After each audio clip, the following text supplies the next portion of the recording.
खासकर मीरा भाईंदर शहर में राज्य शासन के माध्यम से करोड़ों रुपए की निधि मैं पिछले 1 साल में लेकर आया। राज्य के मुख्यमंत्री आदरणीय एकनाथ जी शिंदे साहब ने इस मीरा भाईंदर शहर के लिए बहुत बड़े पैमाने पे निधि की उपलब्धता करके दी है। उसमें से करीबन 1200 करोड़ रुपए की निधि ये जो स्ट्रक्चर अलग अलग है उसके लिए दी है और साथ में 1800 करोड़ रुपए से ज़्यादा निधि ये रास्तों के लिए दी है। तो ये 1200 करोड़ रुपए की जो निधि है उसमें करीबन ये 60 करोड़ रुपए का निधि बाला साहब ठाकरे कला दालन जो शहर के मध्यवर्ती जगह है गोल्डन नेस्ट वहाँ पे बन रहा है। साथ ही में हमारे प्रमोद महाजन कला दालन है, घोड़बंदर किला है, घोड़बंदर किले के बाजू में शिव सृष्टि है, उसके बाद में जो घोड़बंदर खाड़ी डेवलपमेंट है वो है। हम लोग वाटर ये जो खाड़ी किनारा है उसके माध्यम से हम लोग जलवाहतुक चालू कर रहे हैं, उसके लिए कुछ फंड दिया और चेना रिवर फ्रंट के लिए 100 करोड़ से ज़्यादा निधि की उपलब्धता राज्य शासन के माध्यम से मुख्यमंत्री एकनाथ शिंदे साहब ने करके दी है।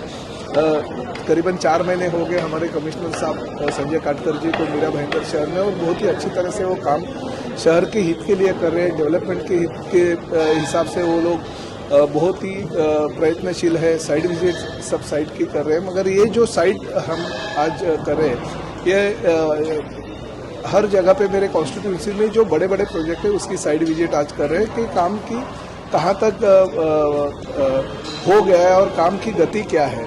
तो ठेकेदार और संबंधित सभी डिपार्टमेंट के लोगों को भी यहाँ पे बुलाया गया है। ये हम लोग बाला साहब ठाकरे कला दालन जो है पिछले 3 साल से चल रहा है, मगर इसकी जो आप देख रहे हैं स्पैन जो है बहुत ही बड़ा है। सिविल वर्क मेरे ख्याल से महाराष्ट्र में ऐसा ही स्ट्रक्चर बनेगा कि इतना बड़ा और भव्य अति भव्य बाला साहब ठाकरे जी का कला दालन मैं तो बोलता हूँ कि देश में पहला कला दालन होगा जिसमें सभी सुविधाएं महानगर पालिका के माध्यम से लोगों के लिए उपलब्ध की जाएगी। यहाँ पे जो खर्चा हो रहा है करीबन 60 करोड़ का खर्चा है। 45 करोड़ पहले खर्चा हो रहा था मगर फिर भी उसमें पूरा नहीं हो रहा था, इसलिए 15 करोड़ रुपए और शिंदे साहब ने मुख्यमंत्री के तौर पे अपने फंड से इसको उपलब्ध करके दिए। तो 60 करोड़ से ज़्यादा ये खर्चा करके बनेगा। जल्दी से जल्दी हम तो कोशिश करते हैं कि जल्दी से जल्दी ये बन पाए, मगर कॉन्ट्रैक्टर 2-3 होने के हिसाब से इसको थोड़ी डिले हो रही है। मगर हम भी यही सोचते हैं कि थोड़ा डिले हो गया तो भी चलेगा, मगर काम बहुत अच्छा और सुनहरा होना चाहिए ताकि आगे के 50 साल मीरा भाईंदर शहर के लोगों को ऐसी वास्तु मिल नहीं पाएगी।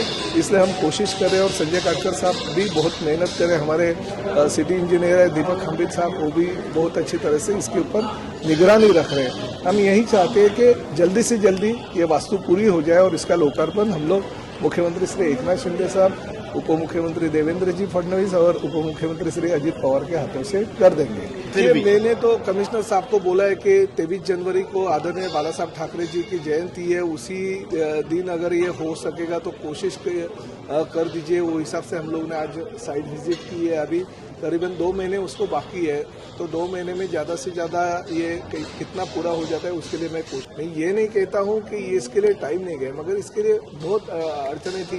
ये देखिए बाजू की जो झोपड़ियाँ हैं वो झोपड़ियाँ यहाँ पे बसी है, उनको शिफ्ट करना है क्योंकि ये झोपड़ियों का TDR तो किसी मीरा भाईंदर के पहले वाले नेता ने लेके खा गया है। अभी झोपड़े उनको हटाने हैं, वो महानगर पालिका के खुद के खर्चे से झोपड़े हटाने हैं। तो ये सब काम तो होती है। पुराने लोगों ने जो गंदगी फैला के रखी है वो साफ करने में थोड़ा सा टाइम तो जाएगा। वो हम साफ सफाई उसकी करिए। देखिए झोपड़े वहीं पे मगर उसका TDR खा गए। कुछ इलीगल कंस्ट्रक्शन है, इलीगल ये रिजर्वेशन के प्लॉट पे इतने बड़े इलीगल कंस्ट्रक्शन हो गए, उन लोगों ने की है, उसके बारे में कोई बोलता नहीं है। मगर हमारी शाखाएं जो जनहित की काम करते हैं उसके बारे में लोग बोलते हैं। फिर भी ठीक है, ये तो लोगों का कहना है। अगर कुछ गलत चीज़ होगी तो मैं उसका समर्थन नहीं करूंगा। शिवसेना का विधायक होने के नाते हमारे लोगों ने अगर कुछ गलतियां की तो वो गलतियां नहीं करी, इसके लिए मैं जरूर कोशिश करूंगा। मगर फिर ये शिवसेना प्रमुख आदरणीय बाला साहब ठाकरे जी का कला दालन ये मेरा सपना है, तो ज़्यादा से ज़्यादा उनके जन्मदिन के मुहूर्त पे होना चाहिए, ऐसे मैंने कमिश्नर साहब को कहा है और कमिश्नर साहब उसके लिए मेहनत कर रहे हैं।